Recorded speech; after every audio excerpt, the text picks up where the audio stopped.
Salut, ici Maps! Aujourd'hui, je vous parle du livre L'héritage de Sora, qui est le deuxième tome de la série Les Guerriers de Ténèbres de Catherine Howellett. Donc, j'ai déjà fait une critique pour ce premier tome. Je vous encourage à aller la voir si vous ne connaissez pas la série. Aujourd'hui, par contre, je vais vous parler du deuxième tome. Donc, ça se pourrait qu'il y ait des spoilers, compte tenu que c'est la suite. Mais je vais essayer d'en faire le moins possible. Puis je pense pas que c'est un livre qui est vraiment fait de manière qui peut être spoilé, dans le sens que il y a beaucoup d'actions qui se passent dans le premier tome, mais tu sais, connaître les noms des personnages, je pense pas que ça va briser la lecture du premier tome. En tout cas, vous en ferez bien ce que vous voudrez, mais je ne pense pas là, dévoiler de spoilers ou de grandes révélations. Ça devrait être correct quand même. Donc, merci beaucoup à la maison d'édition Luzerne Rousse qui m'a envoyé ce deuxième tome en service de presse. L'héritage de Sora. Dans le premier tome, on avait découvert nos 6 guerriers de ténèbres. Ils s'en allaient se faire former pour apprendre à utiliser leur pouvoir. Et il y a eu une grosse bataille bien avant qu'ils soient prêts. Donc, l'héritage de Sora, c'est suite à ça, suite à la grosse bataille, et ça n'a pas été facile, il y a eu des moments difficiles, il y a eu un peu de traumatisme pour certains. Suite à ça, ils ont juste envie de retourner chacun de leur côté à une vie beaucoup plus paisible. Donc, Adrienne est partie de son côté faire des choses qu'on ne sait pas trop. Marie renouer avec son père qu'elle n'avait jamais rencontré. Les autres sont ensemble, mais c'est ça, ils ont vraiment pas le goût que l'action revienne trop vite. Mais d'un autre côté, c'est un peu leur travail, ils sont les guerriers de ténèbres, donc dès que quelqu'un va avoir quelque chose à leur faire, dès qu'une situation va demander une aide plus importante, puisqu'ils ont quand même des pouvoirs assez puissants dont ils ne connaissent pas toutes les dimensions pour l'instant, mais somme toute, ils sont des personnes assez puissantes. Plus rapidement qu'autrement, ils vont être portés à se réunir et à avoir une mission. Commençons par l'écriture. Tu sais, c'est des bonnes briques là, que Catherine Howellett nous fait. Dans le premier tome, j'avais vraiment beaucoup aimé l'écriture et c'est pareil dans le deuxième tome. C'est une bonne brique, mais ça se lit tout seul, ça se lit super rapidement. En plus, il y a des petits chapitres, donc tu lis ton petit chapitre puis tu fais juste continuer après. Ça se lit délicieusement. Je trouve que c'est comme une écriture douce. J'ai pas nécessairement de meilleurs mots pour décrire l'écriture de Catherine Howellett, mais c'est comme ça que je la décrirais. Ça se lit tout seul, c'est facile, puis tu as juste envie de tourner les pages pour savoir ce qui va se passer. D'ailleurs, en parlant de ce qui va se passer, j'adore lorsqu'un roman commence avec quelque chose de fort. Le premier chapitre, un événement intense avec beaucoup d'émotions, quelque chose de comme surprenant, quelque chose d'intense. C'est la meilleure façon, selon moi, pour me faire retomber dans ta série que ça fait peut-être longtemps que j'ai lu, tu sais, La Quête de Griffon, je l'ai lu l'été passé, donc un minimum 6 mois, si je me trompe pas. Tu sais, c'est important d'avoir un début fort pour nous permettre de vouloir continuer la série, à mon avis. J'aime vraiment beaucoup ça lorsque les auteurs font ça. Puis ici, Catherine Howellett l'a fait. Ça commence avec Adrienne, puis on est juste comme « OK! On comprend pas pourquoi nécessairement, on va être dans les réponses plus tard, mais l'action est là, puis c'est assez... intense, donc ça me donne envie de tourner les pages puis de comprendre pourquoi il a fait ça, qu'est-ce qui s'est passé, comment, qui, pourquoi, tout ça. Hein? D'ailleurs, un autre procédé qui est vraiment intelligent, c'est de pas tout de suite retourner à Adrienne et d'aller voir les autres personnages entre-temps pour éventuellement retourner à lui. Si dans le premier tome, j'avais été assez surprise parce qu'il y a une narration avec les 6 personnages principaux, là, j'étais encore plus surprise parce qu'il y en a encore plus des personnages. Ils sont peut-être pas nécessairement principaux, mais on a encore plus de points de vue. Ce qui, personnellement, pour moi, c'est difficile d'avoir... Ben, 2 points de vue, j'aime bien l'alternance, mais c'est très rare que je lis des livres avec une multitude de points de vue. Et là, plus qu'on rajoutait des personnages, déjà qu'il y en a beaucoup, parce qu'autour de chaque personnages, il y en a d'autres qui gravitent, des personnages secondaires, des personnages tertiaires.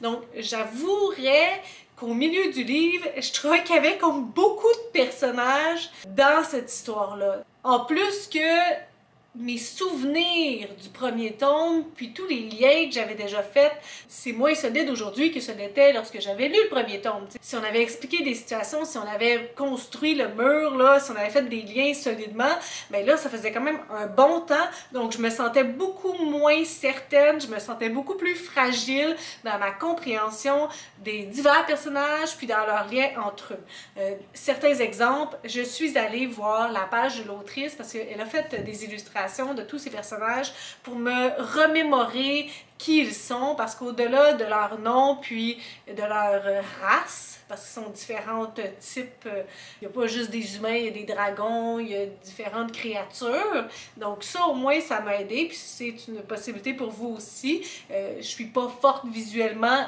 en termes d'imagination et tout, donc j'étais vraiment un peu mélangée par rapport à ça. Puis un autre élément, tu sais, qui est juste un exemple de à quel point que je me sentais un peu fragile dans tout ça. Marie, c'est un personnage très bouillant et pour moi, être bouillante, ça me fait penser à du feu. Puis à chaque fois, je devais me recadrer parce que j'avais tout le temps l'impression que c'était le pouvoir du feu qu'elle a et non, c'est le pouvoir de l'eau. Puis là, je trouvais ça vraiment étrange parce qu'elle est tellement bouillante, en tout cas. Donc je faisais des liens qui n'étaient pas les bons, puis je devais comme tout le temps me ramener, moi, à la vraie réalité du livre. Donc ça, c'est certain que ça a un peu complexifié ma tâche. Toujours en lien avec les personnages, j'aime ça, tu sais, donner des étoiles. Mon personnage préféré dans le premier tome, c'était Adrian. Adrian? Je sais jamais s'il faut que je le dise à la française ou à l'anglaise.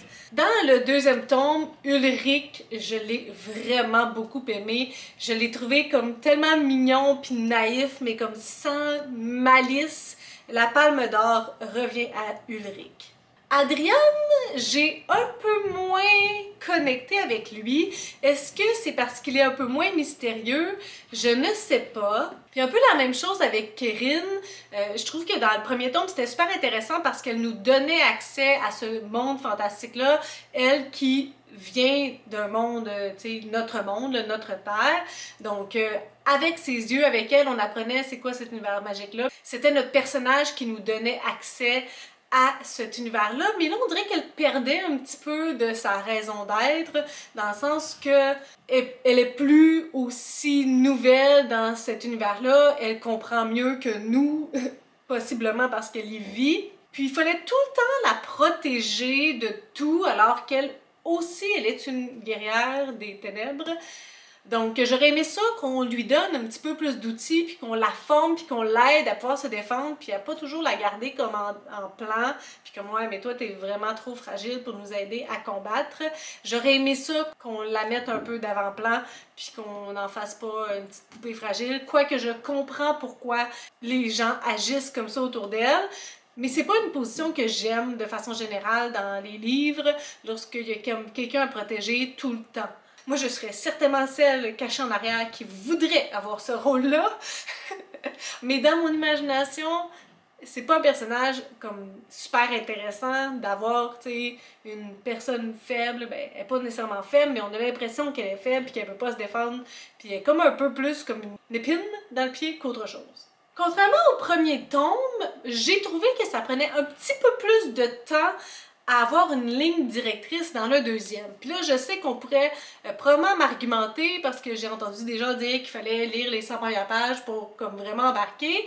Tandis que pour moi, c'était clair dès le début qu'on suivait, qu'on essayait de trouver les 6 guerriers de ténèbres et les réunir. Tandis qu'au début, j'ai trouvé qu'on retournait un petit peu à ça aussi, que là, ils étaient tous séparés, puis là, il fallait les réunir. J'aurais aimé ça que ça embraye un petit peu plus vite. Parce que c'est quelque chose qu'on avait déjà vécu. Puis c'était pas pour les découvrir, là, c'était juste comme il faut les réunir parce que tout le monde est parti chacun de son côté au début. Donc j'ai trouvé qu'il y avait peut-être certains moments qui auraient pu être raccourcis, peut-être prioriser l'action. Je sais pas nécessairement c'était quoi le but par rapport à la première partie. J'ai l'impression qu'à chaque fois qu'il y avait comme un petit peu d'action qui se pointait, on bouclait ça super rapidement pour retourner au dialogue et aux réflexions. Alors que moi, j'avais vraiment envie d'action. J'avais vraiment envie qu'il se passe quelque chose autre que des personnages qui se parlent puis qui discutent entre eux. Puis il y a tellement de personnages que ça devient quand même difficile de suivre qui dit quoi quand qui. Donc j'aurais aimé un petit peu moins de blabla. Je sais que venant de ma part, c'est ultra surprenant, mais j'aurais préféré un petit peu plus d'action ou qu'on dive un peu plus dans l'action. D'ailleurs, c'est ça qui se passe dans la deuxième moitié du livre. On a vraiment, comme là, on a l'objectif beaucoup plus clair. Nos guerriers des ténèbres sont ensemble, c'est ça qu'ils doivent faire. Ils essaient, mais ça va mener forcément à quelque chose, tu sais, à une bataille. Élément habituellement que j'aime pas tant, mais là, j'aime tellement ça avec des pouvoirs. Puis je pense aussi que l'écriture de Catherine fait vraiment en sorte que je suis là, dans le combat. J'ai des scènes très claires de ce qui se passait. C'était super graphique dans ma tête, super clair. J'ai vraiment beaucoup aimé ça. J'aime beaucoup les combats avec des pouvoirs reliés aux éléments, mais je trouve que c'est quelque chose que Catherine fait super bien, la description des combats, parce que habituellement, j'aime pas ça. Je comprends rien, puis je comprends l'épée de qui va où, qui fait quoi. Puis là, pas du tout. C'est probablement le passage que j'ai préféré. Donc, voici mes points pour le deuxième tome de la série Les Guerriers de Ténèbres. Je pense que je l'ai un peu moins apprécié que le premier. Le premier, j'avais vraiment trouvé surprenant, puis super efficace. Là, il y a certains moments que j'ai trouvé un peu moins efficaces, puis on était un petit peu plus dans le flou pour moi. Malgré tout, c'était une bonne lecture et j'ai vraiment hâte de savoir où est-ce que ça s'en va. Parce qu'on dirait que je sais pas du tout où est-ce que ça s'en va. Donc, à suivre pour le savoir. Si vous avez des suggestions, des critiques, des commentaires, n'hésitez pas à le faire en dessous de ma vidéo. Je publie des vidéos assez fréquemment dans une semaine. Si vous avez aimé cette vidéo, n'hésitez pas à mettre un petit pouce et à vous inscrire à ma chaîne. Sur ce, je vous souhaite de bonnes lectures.